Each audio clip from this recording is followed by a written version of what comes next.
नमस्कार दोस्तों, OCN network में आपका स्वागत है। पता नहीं कांग्रेस को और विपक्ष के कुछ प्रमुख नेताओं को किसने सलाह दी है मोदी सरकार के खिलाफ अविश्वास प्रस्ताव लाने की। अविश्वास प्रस्ताव का नोटिस आ गया है, स्पीकर ने उसे स्वीकार कर लिया है, जल्दी ही दिन और समय भी तय हो जाएगा। करीब करीब 20-22 साल से मैं भारतीय संसद में आता जाता रहा हूं, उसे कवर करता रहा हूं अलग अलग मीडिया संस्थानों में काम करते हुए। कम से कम 3 प्रधानमंत्रियों को, अटल बिहारी वाजपेयी, डॉक्टर मनमोहन सिंह और नरेंद्र मोदी, इनको मैंने भाषण करते हुए भी सुना है। इनका जो तौर तरीका होता है पार्लियामेंट में, वो भी बहुत करीबी से देखा है, उसको ऑब्जर्व किया है। नरेंद्र मोदी ऐसे अकेले प्रधानमंत्री हैं, क्योंकि इन 3 को तो मैंने देखा है प्रेस गैलरी में बैठ करके, लोकसभा में और राज्यसभा में बोलते हुए भी, रणनीतियों पर काम करते हुए भी। पर इनसे जो पहले प्रधानमंत्री थे, चाहे एचडी देवगौड़ा हों, आई के गुजराल हों, पीवी नरसिम्हा राव हों, चंद्रशेखर हों, उनसे पहले वीपी सिंह हों और वीपी सिंह से पहले राजीव गांधी हों, इंदिरा गांधी तक मेरी याददाश्त है। टेलीविजन चैनलों पर तब देखते थे, कार्रवाइयों को भी, उनके भाषणों को भी। लेकिन नरेंद्र मोदी जिस तरीके से अपने विरोधियों को निवस्त्र करते हैं और ठीक तरीके से उनकी धुलाई और पिटाई करते हैं खड़े होकर के सदन में, ऐसा मैंने किसी और प्रधानमंत्री को अब तक करते हुए नहीं देखा है। ये लोग अभी मणिपुर पर अटके हुए हैं। इनकी जो सुई है वो मणिपुर पर अटकी हुई है, या अब ये अविश्वास प्रस्ताव ले आए हैं तो उस पर टिकी रहेगी। लेकिन प्रधानमंत्री नरेंद्र मोदी ने तो 26 जुलाई की शाम को प्रगति मैदान में जो international exhibition and convention centre का उद्घाटन किया है, और जो बहुत ही भव्य और दिव्य बना हुआ है और दुनिया के 10 सबसे बेहतरीन कन्वेंशन सेंटर्स में से ये एक बताया जा रहा है। उस मौके पर उन्होंने तो 2024 में तीसरी बार वापसी का शंखनाद कर दिया है। ये अटके रहे मणिपुर में, इनको ना तो पश्चिम बंगाल की महिलाओं के खिलाफ जो वारदातें हैं वो दिखाई देती हैं, ना छत्तीसगढ़ की, ना राजस्थान की, और ना अभी बिहार में जो गोलीबारी हुई है और सीधे माथे में गोली मारी गई है युवाओं के, ना इनको वो दिखाई देती है। इनकी सुई तो अटकी है मणिपुर पर और अविश्वास प्रस्ताव पर। लेकिन प्रधानमंत्री नरेंद्र मोदी ने क्या कहा है, इसका एक छोटा सा अंश मैं आपको ऑडियो के तौर पर सुनवाता हूं। सुनिए। मैं देश को ये भी विश्वास दिलाऊंगा कि तीसरे टर्म में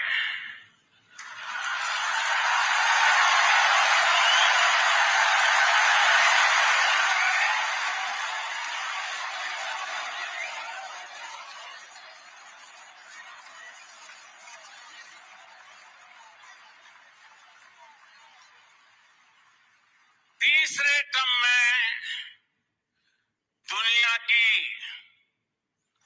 पहली 3 इकोनॉमीज में एक नाम भारत का होगा।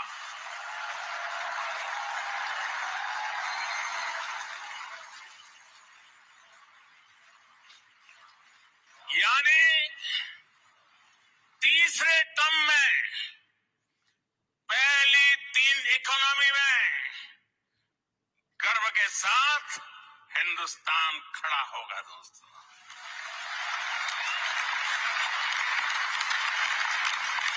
हर टर्म टॉप 3 इकोनॉमी पर पहुंच के रहेगा भारत,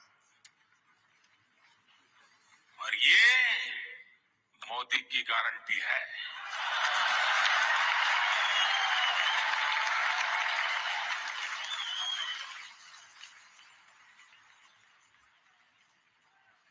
मैं देशवासियों को ये भी विश्वास दिलाऊंगा कि 2024 के बाद हमारे तीसरे टर्म में देश की विकास यात्रा और तेजी से बढ़ेगी।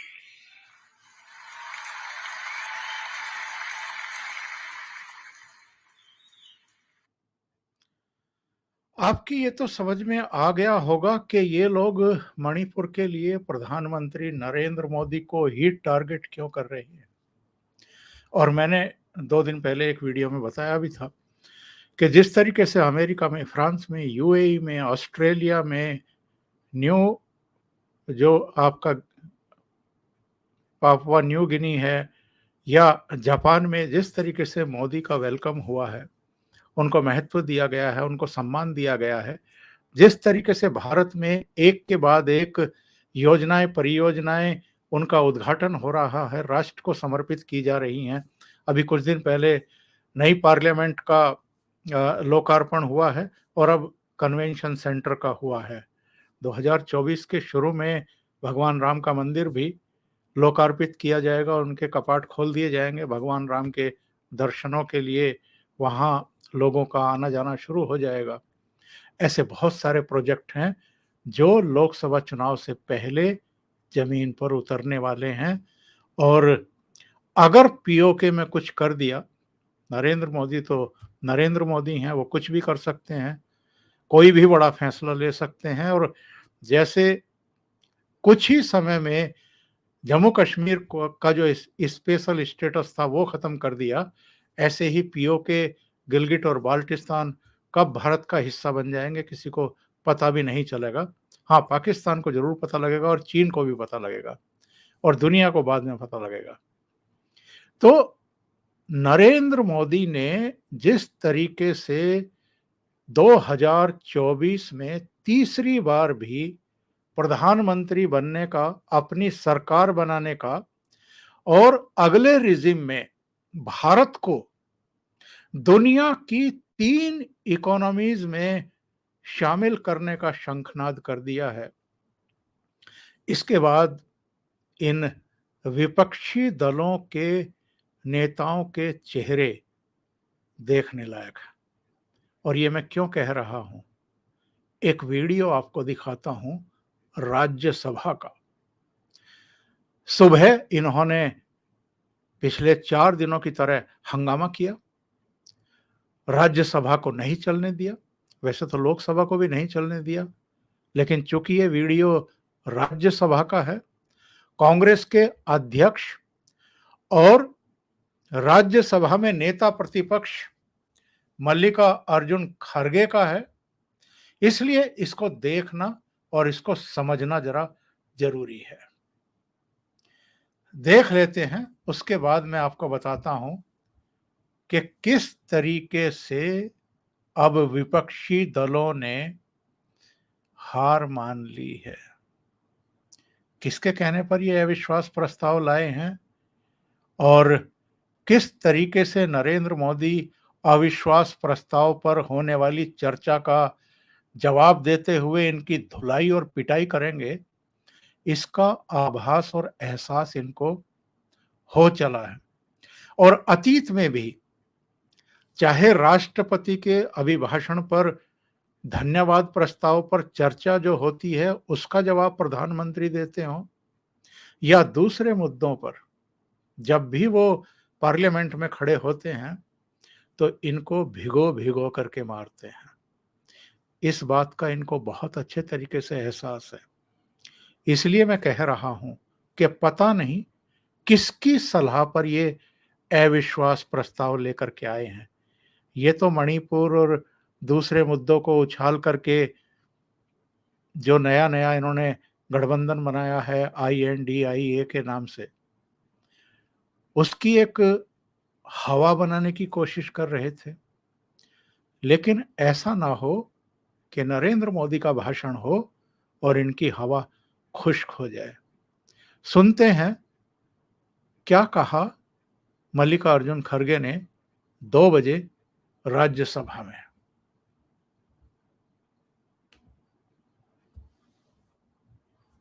कि इस सदन में जो हम चर्चा चाहते थे उस लिए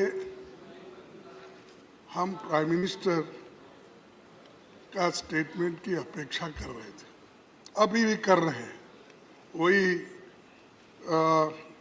इसमें हम लोग देख रहे हैं।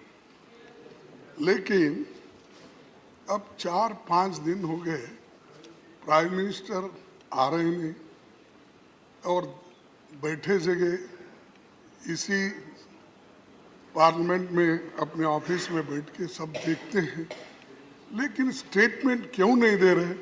और उसके वजह से हम अपने विचार आपके सामने रखने के लिए और उनके सामने रखने के लिए सभी इंडिया तैयार है, पूरे भारत इंडिया के लोग तैयार है। आप मौका नहीं दे रहे हैं, आप नहीं, सॉरी, तो सरकार मौका नहीं दे रही और सुनना भी नहीं चाहती। हमारी जो सच बात है उसको रखने भी नहीं दे रही है। इसीलिए मैं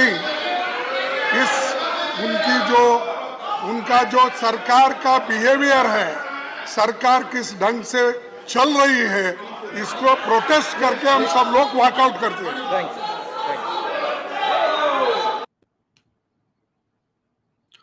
पिछले 4 दिन से पार्लियामेंट को कौन नहीं चलने दे रहा है, ये पूरा देश देख रहा है। और ये क्या कह रहे हैं कि जो सच है वो सरकार हमें रखने का मौका भी नहीं दे रही है। वैसे तो जो संसदीय मामलों के जानकार हैं वो स्पष्ट कर चुके हैं कि ऐसा कोई प्रावधान नहीं है कि किसी चर्चा का प्रारंभ प्रधानमंत्री के भाषण से किया जाए। जो संबंधित मंत्री है वो किसी भी चर्चा का जवाब देता है, और चर्चा तो ये चाहते हैं ना मणिपुर पर, तो ये शुरू करें ना कि क्या कहना है इनको मणिपुर पर। उसके बाद सरकार जो तैयारी से बैठी हुई है वो इनको जवाब देगी कि ये मणिपुर में जो कुछ चल रहा है ये क्या पहली बार चल रहा है या आजादी के बाद से ही मणिपुर और पूर्वोत्तर के कई राज्य इसी तरीके से जलाए जाते रहे हैं, उनमें आग लगाई जाती रही है और राजनीतिक रोटियां सेकी जाती रही हैं। बहरहाल मैं जो बात कहना चाह रहा था वो ये था कि मल्लिकार्जुन खड़गे को आपने देखा, उनकी बॉडी लैंग्वेज को देखा आपने, उनकी आवाज में देखा कि कोई दम है क्या बचा हुआ। 4 दिन पार्लियामेंट को रोक करके बैठे हैं, कामकाज नहीं होने दे रहे हैं। एक प्रेशर ऐसे लोगों के ऊपर आ जाता है कि आप कितने जिम्मेदार या कितने गैर जिम्मेदार हैं, जो भारत की संसद को नहीं चलने दे रहे, विधायी कार्यों को नहीं होने दे रहे, शांति से किसी समस्या पर विचार विमर्श भी नहीं होने दे रहे हैं। और प्रधानमंत्री जब इस अविश्वास प्रस्ताव का जवाब देंगे तो उनके तेवर कैसे होंगे, मैं इसकी बस आपको एक बानगी दिखा रहा हूं। 2018 और जुलाई का ही महीना था। आम चुनाव से, लोकसभा चुनाव से पहले, 2019 के लोकसभा चुनाव से करीब 9-10 महीने पहले इसी तरीके से अविश्वास प्रस्ताव लाए थे। ये मिलजुल करके टीडीपी की तरफ से इनिशिएट किया गया था, इस बार कांग्रेस की और बीआरएस की तरफ से इनिशिएट किया गया है। उस अविश्वास प्रस्ताव पर जो चर्चा हुई थी उसका जवाब देते हुए प्रधानमंत्री नरेंद्र मोदी ने 2018 में इनकी कैसे धुलाई की थी, जरा सुन लेते हैं। आइए सुनते हैं। दुनिया को विश्वास है, दुनिया की सर्वश्रेष्ठ संस्थाओं को विश्वास है, लेकिन जो खुद पर विश्वास नहीं कर सकते वो हम पर विश्वास कैसे कर सकेंगे। और इसलिए और ये सब ऐसा नहीं होता है। इस प्रकार की मानसिकता वाले लोगों के लिए हमारे शास्त्रों में बहुत अच्छे ढंग से कहा गया है। वो कहा है, धारा नैव पतंती, धारा नैव पतंती चातक मुखे मेघस्य किम दूषणम। यानी चातक पक्षी के मुंह में बारिश की बूंद सीधे नहीं गिरती तो इसमें बादल का क्या दोष। अध्यक्ष महोदय, कांग्रेस को खुद पर अविश्वास है। ये अविश्वास से घिरे हुए हैं। अविश्वास ही उनके पूरी कार्यशैली, उनकी सांस्कृतिक जीवन का हिस्सा है। उनको विश्वास नहीं है स्वच्छ भारत, उसमें भी विश्वास नहीं। अंतर्राष्ट्रीय योग दिवस, उस पर भी विश्वास नहीं। देश के मुख्य न्यायाधीश, उन पर भी विश्वास नहीं। रिजर्व बैंक, उन पर भी विश्वास नहीं। अर्थव्यवस्था के आंकड़े देने वाली संस्थाएं, उन पर भी विश्वास नहीं। देश के बाहर पासपोर्ट की ताकत क्या बढ़ रही है या फिर अंतर्राष्ट्रीय मंचों पर देश का गौरवगान कैसे हो रहा है, उस पर भी उनको विश्वास नहीं है। चुनाव आयोग पर विश्वास नहीं, ईवीएम पर विश्वास नहीं। क्यों? क्योंकि उनको अपने पर विश्वास नहीं है। और ये अविश्वास क्यों बढ़ गया? जब कुछ लोग, मुट्ठी भर लोग अपना ही विशेष अधिकार मानते थे, अपना ही विशेष अधिकार मान करके जो बैठे थे, जब ये जनाधिकार में परिवर्तित होने लगा तो जरा वहां पर बुखार चढ़ने लगा, परेशानी बढ़ने लगी। क्योंकि जब प्रक्रियाओं को प्रभावित करने की परंपराओं को बंद किया गया तो उनको परेशानी होना बड़ा स्वाभाविक था। जब भ्रष्टाचार पर सीधा प्रहार होने लगा तो उनको परेशानी होनी बहुत स्वाभाविक थी। जब भ्रष्टाचार की कमाई आनी बंद हो गई तो उनकी बेचैनी बढ़ गई, ये भी साफ है। जब कोर्ट कचहरी में उन्हें भी पेश होना पड़ा तो उनको भी जरा तकलीफ होने लगी है। मैं हैरान हूं, यहां ऐसे विषयों को स्पर्श किया गया। आजकल शिव भक्ति की बातें हो रही है। मैं भी भगवान शिव को प्रार्थना करता हूं। मैं 125 करोड़ देशवासियों को भी प्रार्थना करता हूं, आपको इतनी शक्ति दें कि 2024 में फिर से आप अविश्वास प्रस्ताव ले आए।